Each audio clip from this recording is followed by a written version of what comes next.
제 인생이 화려할 것 같지만 화려하지 않은 인생이었던 시절을 좀 이야기하려고 합니다. 제가 부산에서 태어난 건 다 아시죠? 네. 크면서 롯자이언츠 선수라고 하면 최고였습니다. 그때 당시 뭐 흔히 말하는 조폭도 롯데 자이언츠 야구 선수는 건드리지 않는다는 말이 부산에서는 분명히 있었습니다. 좀 운이 좋았던 게 저는 수영초등학교를 다녔습니다. 수영초등학교 하면 부산에서 제일 야구로서 인기 있는 학교. 덩치가 크고 좀 운동신경이 있는 친구라면 야구를 하기 위해서 다른 학교에 전학을 왔죠. 그런데 어느 날 초등학교 3학년 때 제 인생을 바꿔줄 일이 생깁니다. 다 아시는 초신수 선수가 저희 반으로 전학을 왔습니다.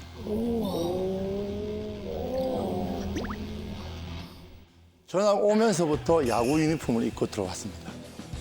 보통 전학을 오면 선생님이 소개하세요 하잖아요. 추신수 선수 한마디가 이거였습니다. 저는 외삼촌이 작은 탱크로 유명했던 박정대 야구 선수이고 저는 야구를 하기 위해서 수영초등학교 전학을 왔습니다 라고 이야기를 합니다. 짧은 시간에 추신수 선수는 우리 반에서 제일 인기 많은 친구가 되어버렸습니다. 근데 추신수 선수가 한 3일 있다가 저한테 이야기를 합니다. 대호야, 야구하자. 감독님한테 이야기해놨대요. 어떻게 알고? 우리 반에 고등학생이 한 명 있는데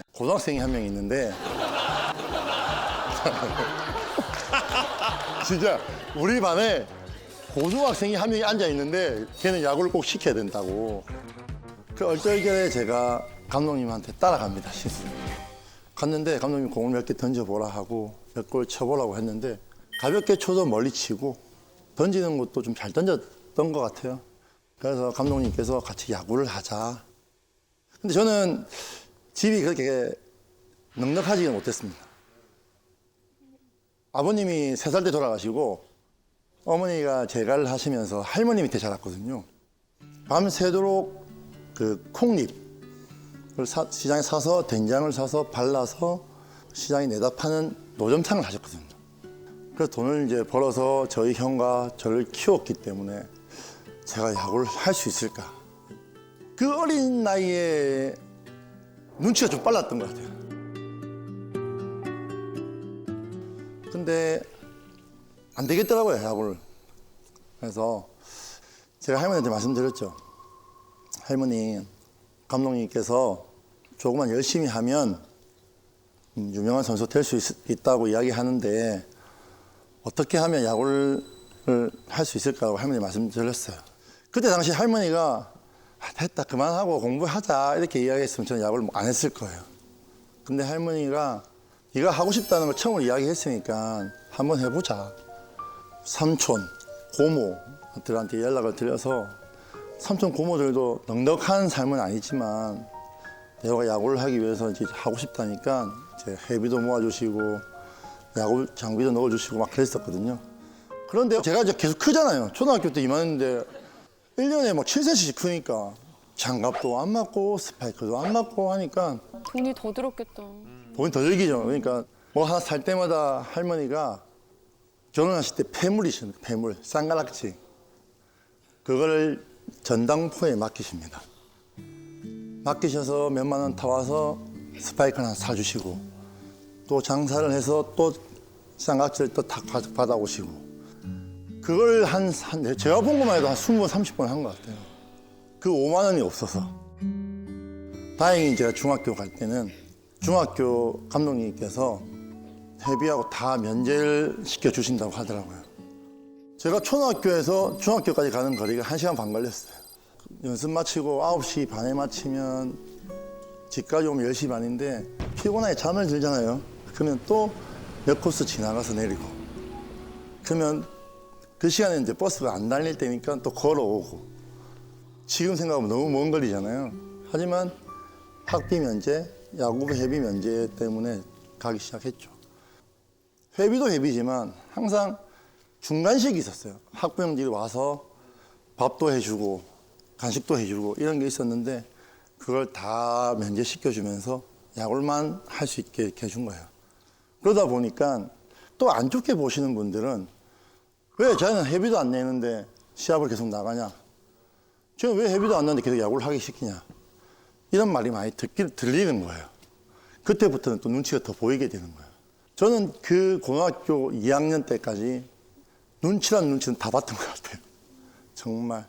이제부터는 나는 진짜 실력으로 남아야 된다.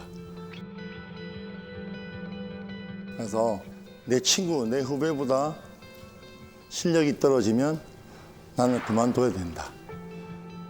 정말 야구, 진짜 아침, 저녁 야구, 새벽, 오전 야구 무엇이 이보다 더 힘든 게 있을 거라 생각했었거든요. 고등학교 2학년 때 할머니가 병원에 있었어요. 그래서 제가 병원에 갔는데 할머니가 갑자기 저한테 대뜸 대호야, 불고기 버거가 먹고 싶다. 햄버거를 한 번도 드셔본 적이 없는 분이신데 갑자기 저한테 햄버거를 먹고 싶다고 하셔가지고 와, 롯데 불고기 버거가 그때 당시 1,700원인가 했어요. 근데 제 지갑에는 1,400원이 있었어요. 할머니가 그걸 모르실 거라 생각을 한 게 아니고 돈이 없어서 불고기 버거랑 비슷한 맛이 똑같은 대리버거 1,200원 하더라고요. 대리버거를 사서 할머니한테 갖다 드렸어요. 할머니가 너무 맛있게 드시고 대호야 너무 맛있다. 그래서 그 다음 달에 제가 이제 용돈을 또 받아서 제 할머니가 또 그때 먹었으니까 맛있는 거 사서 이제 불고기 버거 사서 가야지 하고 했는데 한 2주 뒤에 할머니 돌아가셨어요. 야, 근데 지금도 생각하면 롯데리아 가서 불고기 버거 보면 할머니 생각이 많이 나요.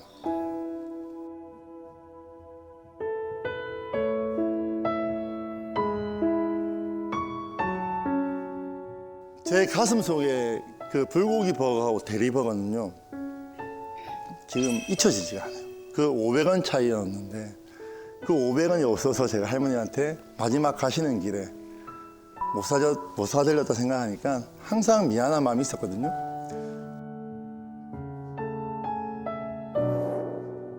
그 할머니한테 성공을 해서 호강을 시켜주고 싶었는데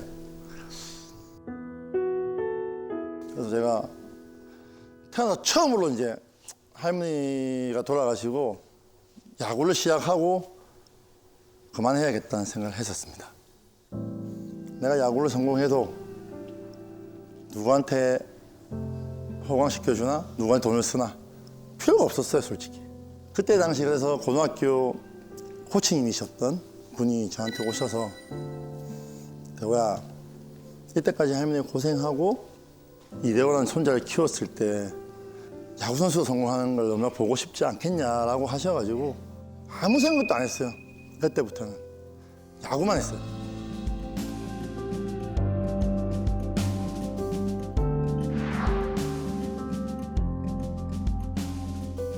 그러면서 제가 이제 2억이라는 돈을 받고 계약을 하게 됩니다.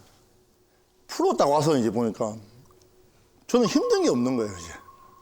그러다가 2000년대 롯데에서 이제 시합을 뛰게 되면서 아직도 기억하고 있네. 8888-577, 8888-577. 7년 동안 8개 팀에서 8등, 8등, 8등, 8등, 577. 너무 슬프다.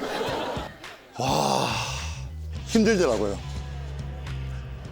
근데 감독님이 야구 선수가 3자리는 쪽팔리니까 2자리 만들자 하시더라고요. 운동을 좀 전문적으로 했으면 되는데 100km 넘어가면 제일 하면 안 되는 운동. 오리걸음, 토끼띠. 그 벌 받는 거 같잖아요. 진짜 벌 받는 기분이었어요. 그래서 제가 수술을 하게 됩니다. 이게 무릎 연골이 나가서 수술을 딱 하고 4개월 동안 10년 만에 처음으로 누워 있었거든요. 130kg까지 넘어갔습니다. 야, 130kg 되니까 이거 또 야구를 해야 되나?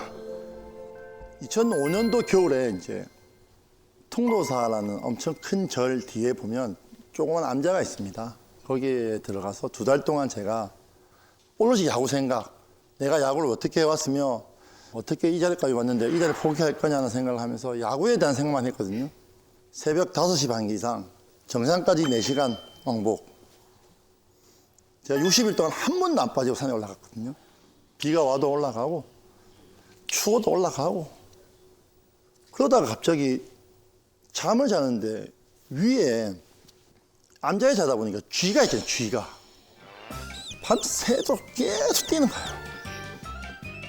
잠을 못 자. 새벽 5시 반에 일어나요. 다크서클이 이만큼 져가지고 스님한테 말씀드렸어요. 스님, 쥐도 좀 놓고 뭐 약도 좀 해서 쥐 좀 없애줘 주시면 안 되겠냐 하니까 스님이 딱 한마디 하셨어요. 그 쥐를 키우는 애완용이라 생각해봐라. 생각만 좀 바꾸면 괜찮을 거다. 스님, 그게 무슨 말입니까? 근데 제가 할 수 있는 거는 스님이 했던 말만 생각할 수밖에 없었어요. 누웠어요. 저건 햄스터다. 저건 내가 키우는 거다. 내가 햄스터 갖다 놨다. 저건 우리 식구다 생각하니까 3일 정도 지나니까 그게 거슬리지 않았던 거예요. 이게 마음먹은 대로 사람이 움직이는 것 같아요. 우리가 힘들다 하면 진짜 힘들어지는 거고 된다 할 수 있다 하니까 되는 거예요. 그때 당시에도 130kg에 들어갔는데 제가 딱 16kg를 빼고 내려왔습니다. 2달 동안. 내려왔는데 2005년 겨울이었거든요. 근데 2006년도에 제가 트리플 크라운을 합니다. 힘든 뒤에는 꼭 행복이 찾아오더라고요. 지금 와이프를 만나면서 인생이 다 바뀌었습니다. 사랑받는 게 뭔지, 내를 믿어주는 사람이 있다. 이 사람을 위해서 더 잘해야지. 이 사람을 더 행복하게 해줘야지 라는 생각이 들면서부터 야구든 뭐든 다 잘 되기 시작합니다. 어떻게 만났냐면 제가 20살 겨울에 선배님 도끼 행사를 하는데 그때도 그렇고 지금도 그렇지만 봤는데 우리 와이프 옆에서 후광이 뒤에가 비치더라고요. 저도 놀랐던 거야. 갔어요. 그냥 바로 갔어. 저 정말 마음에 드는데 한번 사귀어 봅시다. 바로 처음 만남에? 첫 만남에? 보자마자 빛이 나서 한번 사귀어 주시면 안 될까요? 하는데 진짜 와이프가 1초 만에 싫어요 하더라고요. 당연히. 갑자기 보자마자 사귀자 그러는데 누가 좋다 그래? 내가 하면 다 될 줄 알았죠. 안 되더라고요. 근데 그래서 포기하고 한 1년 정도는 그냥 친구로 지냈어요. 야구 선수 중에 좀 제일 못생기고 제일 내보다 몸에도 안 좋은 선배들도 소개시켜주고 내 친구들 중에도 좀 못생긴 최준석이나 뭐 이런 친구들 데리고 가서 밥도 먹고 그러다가 1년 정도 있다가 제가 사귀자니까 사귀어주더라고요. 사귄 지 한 2년 만에 제가 무릎 수술을 또 했거든요. 여자친구한테 이야기를 해서 서울에서 수술 받아야 되는데 좀 와줄 수 있냐고 했더니 그때 시험 기간이라 진짜 힘든 그거였는데 나를 지켜주기 위해서 왔다. 수술 7시간 원래 예정이 있었는데 한 좀 제가 몸이 크다 보니까 한 9시간 정도 한 것 같아요. 이제 너무 수술을 길게 받으니까 오줌을 이제 누잖아요. 그러니까 오줌통이 한 1000ml 정도 주더라고요. 한 9시간 참았더니 이게 꽉 찬 거예요. 이게 여자친구인데 이 주기가 좀 부끄럽잖아요. 주기 좀 부끄러운데 내색 없이 받아서 비워주고 소위 말하는 똥오줌 다 이게 받아주고 하는 게 너무 감사하더라고요. 그때 제가 처음으로 마음먹었어요. 이 여자만큼은 내가 행복하게 해준다. 이 여자만큼은 꼭 내가 눈물 안 흘리게 해준다고 정말 마음을 먹었어요. 22살. 그래서 8년 연애를 하고 2009년도에 결혼을 하게 됩니다. I can listen, babe. I'd rather sit in silence. I'm giving up, had enough with the stereo. 항상 지금도 와이프가 그러지만 제가 일하러 나가면 아침에 항상 엘리베이터까지 내가 나와주고 제가 들어갈 때 항상 엘리베이터에 나와 있고 그런 따뜻함이 저한테는 힘이 되는 것 같아요. 은퇴했을 때도 당신이 있어서 행복하다. 너무 고생했다. 이렇게 뛰어와줬기 때문에 우리 애들도 그렇고 나도 그렇고 행복하게 살 수 있다고 이야기해 주는데 그때 눈물이 나더라고요. 내가 내 뒤에 우리 와이프가 있다는 것만으로 진짜 너무 든든하고 진짜 우리 와이프가 안 만났더라면 어떻게 됐을까 한 번씩 와이프라고 이야기하거든요. 자기가 자기 안 만났으면 나 어떻게 됐을까 하면 와이프가 자기는 뭐 잘 됐을까 좋게 이야기해줘요. 자기 안 만났으면 나는 이렇게까지 되지 않았다. 뭐 야구 선수는 했겠지만 이렇게까지 성공을 해서 일본도 가고 미국도 가고 할 수 없었을 거다 하거든요. 와이프한테도 내가 자기는 다른 사람을 만났어도 충분히 그 남자를 더 이렇게 띄워줄 수 있는 사람이 됐을 거라고 이야기합니다. 아내분께서 마인드 자체가 굉장히 존중해주고 따뜻한 분이신 것 같아요. 네, 저는 와이프가 저랑 같이 있어도 저는 와이프랑 한 번도 싸워본 적이 없어요. 사랑하는 사람한테 와이프한테 이겨서 뭐 좋을 게 있나요? 근데 저는 진짜 많이 저기 계신 분은 감동적- 웃어. 정말 뭐 이렇게 쳐다보고 계시는데 세상에 제일 소중한 사람이 와이프 아닌가요? 왜냐하면 저를 더 이렇게 빛나게 해줬고 제 힘들 때 옆에 있어줬고 앞으로도 같이 이렇게 힘듦을 좀 이겨내 가야 될 사람인데 그냥 한 번 따뜻한 말 더 해주는 게 더 낫다 생각하고 한 번 더 이 사람을 생각해주면 그 사람도 저를 더 생각한다고 생각하거든요. 어떻게 하면 자존감이 이렇게 높은 사람이 됐을까? 저는 제가 이 자리에 설 수 있게 제 자존감을 높여주신 분들이 저를 믿고 기용해 주신 감독님, 또 회비도 같이 내주시고 밥도 사주셨던 여러 학부형들, 그리고 새벽까지 잠도 못 주무시고 저한테 부모님보다 더 기죽지 말라고 하셨던 저희 할머니, 여러분 주위에도 이렇게 자존감 지킴이가 있는지 궁금하고 저는 이대호라는 사람을 자존감을 더 올려주고 더 사랑받게 만들어주신 모든 분들이 있었기 때문에 제가 이렇게 이 자리에 설 수 있었다 생각합니다. 'Cause I will tell you the whole truth that there's no color in the world without you and I finally see how your love is the best. 이대호 선수 같은 저런 스피치는 사실은 어떤 책을 몇백 권 본다고 나올 수 있는 그런 울림이 아니고 수십 년 동안 그 어린 시절부터 그 아이가 얼마나 많은 거기를 지났겠어요. 거기에서 나온 그 말이기 때문에 그런 아주 또 특별한 감동이 있는 것 같아요. 그 할머니가 얼마나 많은 생각을 하셨겠어요. 네. 그리고 그 버거가 먹고 싶다고 하셨을 때 그 할머니의 마음이 그건 또 어떤 의미셨을까. 또 뭐 여러 가지 정말 생각하게 하는 것 같아요. 그 이제 할머니 말씀하셨을 때 할머니 마음이 어땠을까 저도 이제 곰곰이 좀 생각을 해봤는데 너무 사랑을 우리 이대호 선수한테 많이 주셨잖아요. 근데 이대호 선수가 하나도 뭐를 못했다는 생각을 하면 너무 괴로울까봐 본인이 약간 나 햄버거가 먹고 싶어라고 말씀을 하실 게 아닌가 저는 문득 왜냐하면 그래. 그래야지 우리 이대호 선수가 그쵸. 마음 편할 것 같아요. 그렇죠, 맞아요.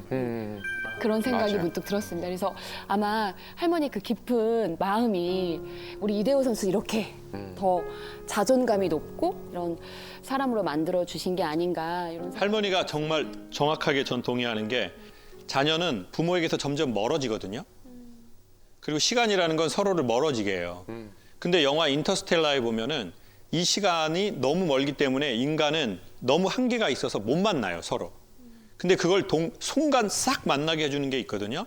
그걸 웜홀이라고 해요. 근데 저는 그 실제 웜홀이 인간 사회에서 존재한다고 확신해요. 그게 뭐냐? 추억이에요. 이게 무슨 말이냐? 할머니는 돌아가신 지 10년, 20년이 될 수 있어요. 자, 그럼 못 만나요. 자, 근데 순간 할머니를 만나는 게 딱 뭐예요? 불고기 버거예요. 이제 불고기를 버거를 볼 때 시간을 빛의 속도로 50년 가야 되는 걸 순간 쫙 하고 할머니를 만나게 돼요. 그리고 할머니가 맛있다고 하면서 얘기해준 그때 표정. 이 모든 것들이 생생하게 놀랍게도 그거는 시간이 지나면서 희미해지는 게 아니라 더 선명해져요. 그러니 여러분이 오늘 여기 오신 것도 우리는 강연을 들으러 온 게 아니라 우리 배우자들이 같이 듣잖아요. 추억을 만들러 온 거고 웜홀을 만들러 온 거죠.